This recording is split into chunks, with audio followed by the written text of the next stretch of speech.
Record button. Welcome to MACSMIN 2025. So now Surya Majumder will talk about quantifying continuous asymmetry with isometry invariants. Surya, please. Thank you, Professor. Today our talk is titled as Quantifying Continuous Asymmetry with Asymmetry Invariants. The discovery of energetically favorable crystals is of fundamental scientific and technological interest in solid-state chemistry. Although computational approaches that aid in further materials discovery have been pursued, current crystal structure prediction methods often produce a large number of crystal structures at the local minima of the energy function compared to the number of crystal structures that are experimentally realized. This overprediction often leads to be time and resource expensive for simulations and subsequent result analysis, which often require visual inspections. A crystal structure is usually represented by a vector basis in Euclidean space R3, a motif of atoms with chemical charges, and fractional coordinates inside the vector basis. Since periodic crystals can be generated from infinitely many bases, the representation of a crystal structure remains ambiguous. Again, since atoms always vibrate, any change of coordinates in one atom can result in a different primitive cell. As crystal structures are determined in rigid form, they can be efficiently separated as rigid classes by quickly computable invariants, which are numerical properties preserved under rigid motion. We have considered a slightly weaker equivalence of isometry, which is a composition of translation, rotation, and reflection. The definition of an invariant, as shown in the slide, is an invariant is a function that takes the same value on all rigidly equivalent crystals, so crystals can be distinguished using invariants. Even though the classification of 230 space groups was a great achievement in 1891, today our goal is to find a complete, continuous, and quickly computable invariant that can quantify symmetry inside a crystal structure. This study helps develop an invariant that quantifies symmetry inside a crystal structure. We further investigate the structure-property relationship of these crystal structures to get an insight about the synthesisability. To begin with the methodology, we shall begin with the invariant pointwise distance distribution. The PDD on a periodic set can be calculated by first assigning k as the number of neighbours, then by identifying k nearest neighbours for a certain point in the periodic set and calculating the distance to these k nearest neighbours. By repeating this process for each atom in the motif, we shall get the distance to k nearest neighbours from each atom in the motif as rows.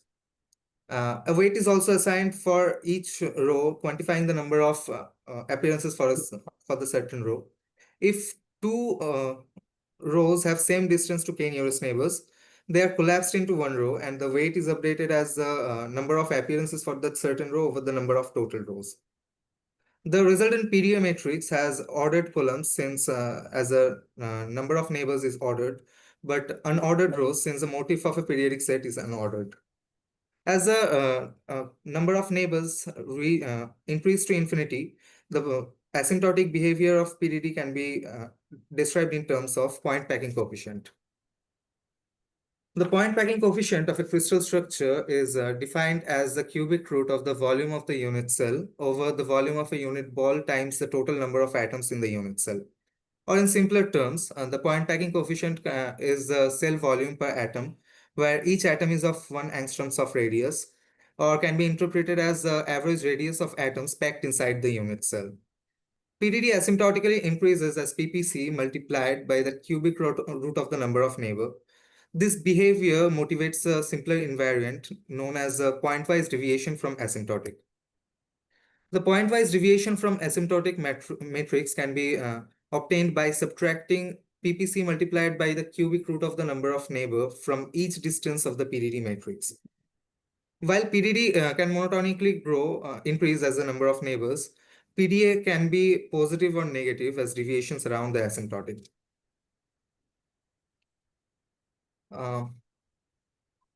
Since our object is quantifying symmetry in a structure, and PDA denotes the deviation from asymptotic for each molecule in the unit cell, we shall require to aggregate the deviations for one molecule to compare it against another molecule.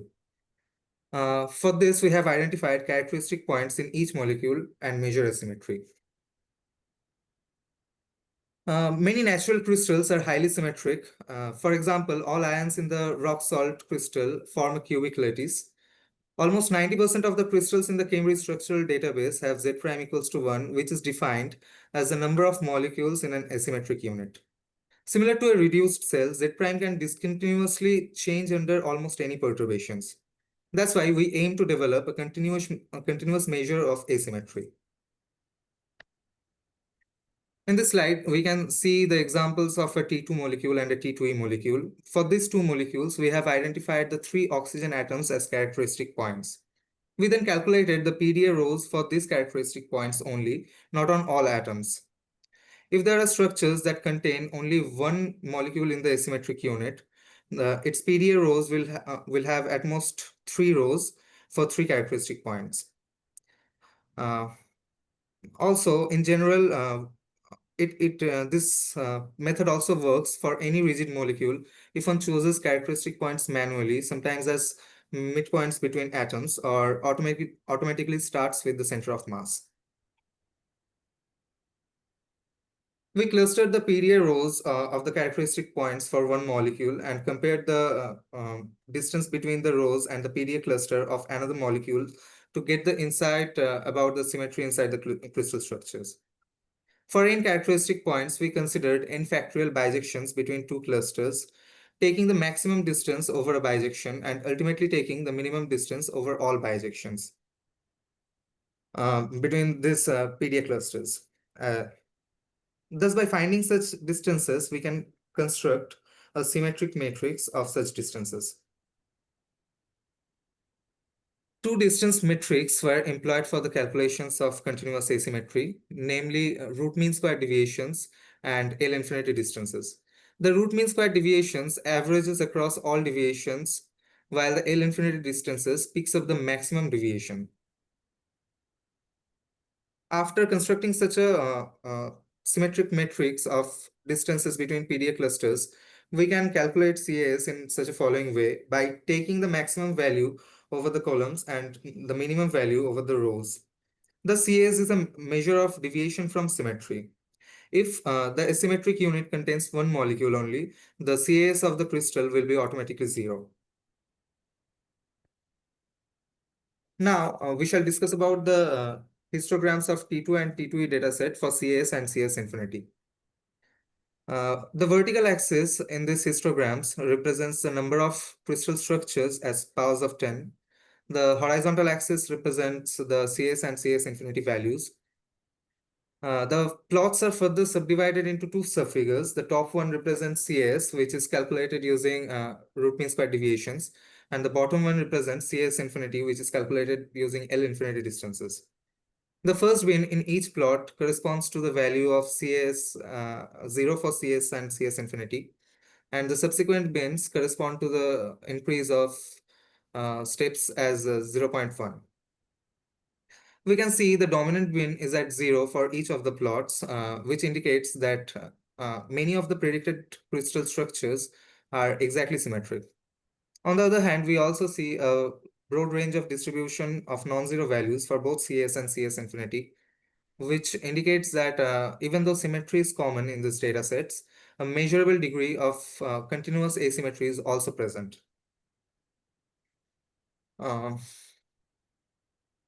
We also see that CAS infinity spans a broader range of values than CAS. This broader spread is expected because CAS infinity is highly sensitive to largest coordinate deviation, even though the whole structure might be close to symmetric. CS, on the other hand, averages across all deviations and thus provides a more limited range of distribution.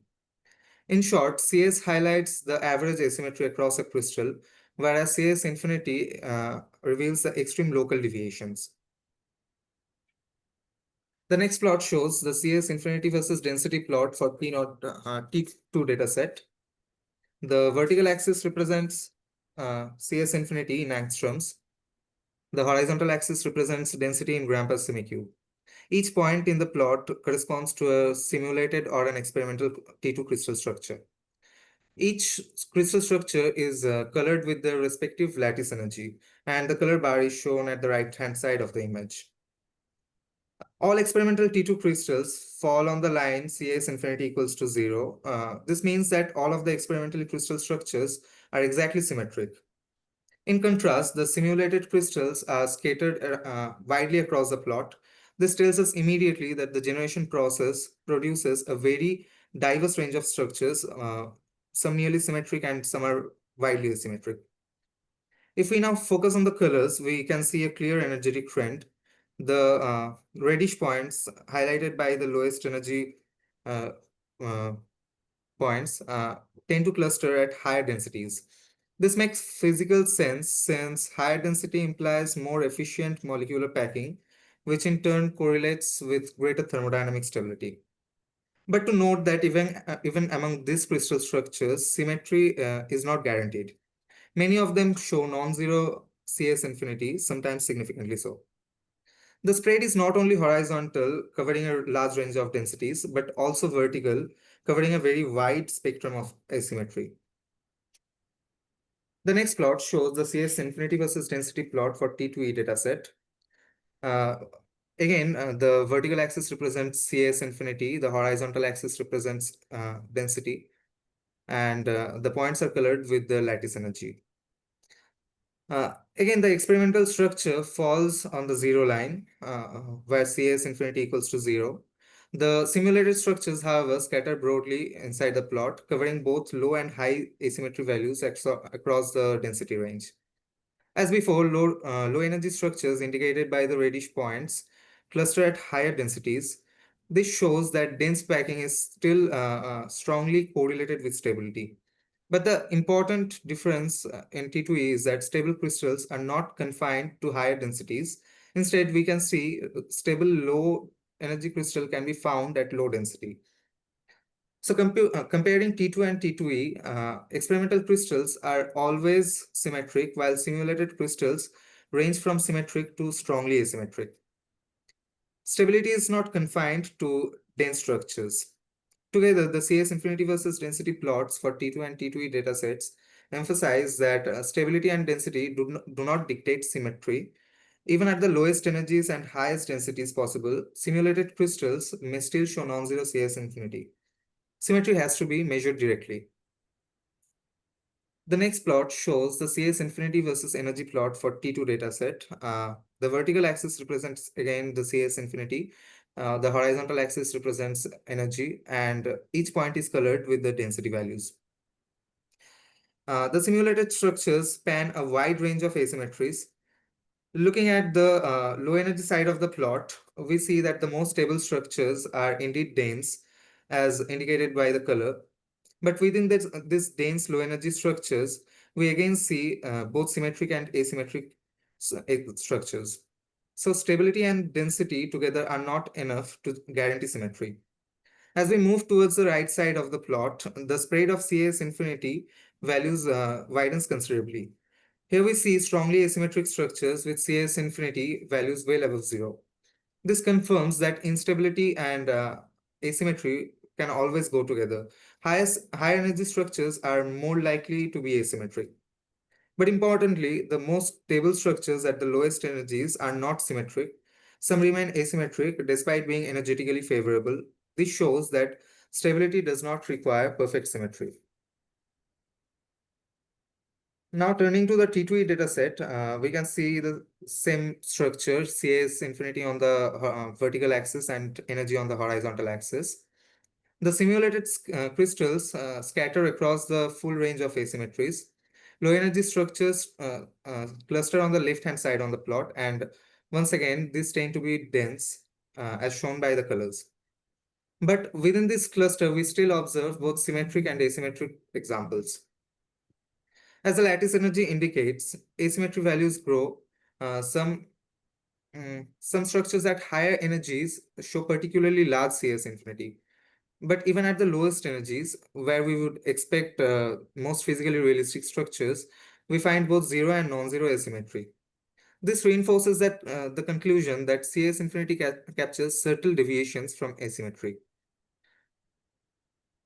Next, we shall examine the energy versus density plot for T2 dataset. Here we see the energy density landscape with density on the horizontal axis and energy on the vertical. This plot shows clear spikes at certain densities, and these spikes correspond to regions where unusually stable structures occur. Importantly, every single experimental crystal falls on these spikes, and uh, this makes sense since experimentally realized crystals occupy special positions in the energy density landscapes where the system naturally favors stability. However, when we overlay CS infinity with color, we see both symmetric and asymmetric structures at the spike discussed. In other words, simply being on a low energy spike is necessary but not a sufficient condition to guarantee experimental realizability. Continuous asymmetry adds another filter. Only those structures with low CS infinity coincide with the experimentally observed crystals. It shows not only the expected stable high density spikes, but also several low density structures with energy sufficiently below the bulk of the distribution. This suggests that stability at low densities is possible, even though it is rare. Next, we turn to the energy versus density plot for T2A crystal structures. Again, the vertical axis represents energy in kilojoule per mole. The horizontal axis represents density in gram per semi-cube. The overall pattern is similar, but the differences are important. In T2E, the spikes appear not only at high densities, but also at intermediate densities and low densities. The T2E dataset therefore expands the set of density regimens in which stability is observed. When colored with CS infinity, we see the same pattern again. Some structures on this low energy spikes are symmetric, with CS infinity equals to 0, while others are significantly asymmetric. Continuous asymmetry, therefore, remains essential for discriminating which structures are most likely to be experimentally realizable. Taken together, the T2 and T2E datasets strongly suggest the same conclusion. The experimental crystals always lie on these low energy spikes in the energy density landscapes, but within those same spikes, simulated crystals contain many asymmetric structures. The consistent difference is that experimental structures all have both CS and CS infinity as 0, while simulated ones often do not.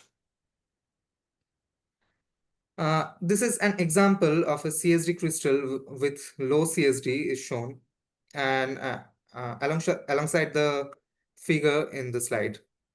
Even though the Z prime is equals to 2 for this crystal structure, it shows very low CS, less than 0.1. To summarize this study, we have found structures with low CS despite having high Z prime. CS helps identify crystals with average deviations from asymmetry, and CS infinity captures extreme local deviations. CS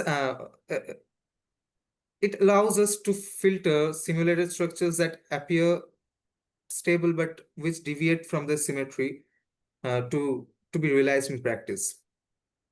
CS and CS infinity helps us to understand the relationship between theoretical prediction and experimental observation, highlighting the structures which are more likely to be experimentally realized.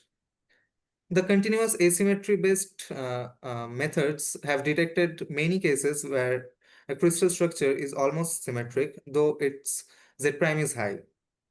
The table shows two crystals from the T2 datasets, which have Z primes equals to 4, but have exactly 0 CS and CS infinity. With this, I conclude my presentation. Thank you. Thank you, Surya.